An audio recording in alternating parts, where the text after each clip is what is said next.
What's up, everybody? So I've got an idea for a project that I'm going to do in the upcoming weeks. I got a little bar of ADC RV2. What I'm going to do is I'm going to do two knives about the same profile. Probably going to be like a chef knife or something like that. But anyway, what I'm going to do is I'm going to do a multi-part like breakdown video of how I do bevel grinding and things like that. And for some people that are in a Facebook group that I'm in, they're asking all these questions and stuff here and there, and I really just wish there was a video I could reference who'd be like, hey, look, this is what you should watch. I feel like this will help you.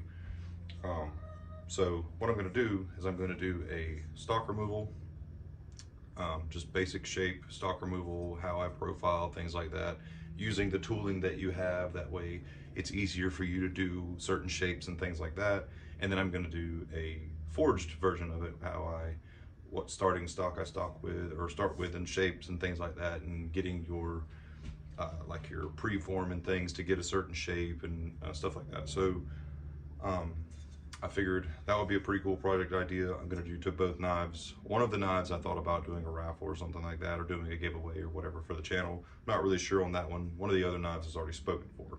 So anyway, that's what we're going to be doing. Make sure you subscribe to the channel if you want to follow that build, or give someone a heads up, hey, this is going to happen if you need help doing this or that, or whatever the case may be. But like I said, I'm going to break it down to like handle fit up and how to get your bevel line straight and different things like that, going over heat treat processes and stuff like that. So I'm going to try to put some good information in there, and I'm sure the comments will be flooded with, oh, I do it like this, I do it like this, and all that's good information as long as it's good information. So that's what's coming up. Appreciate you guys. Anyway, that's what we're gonna do.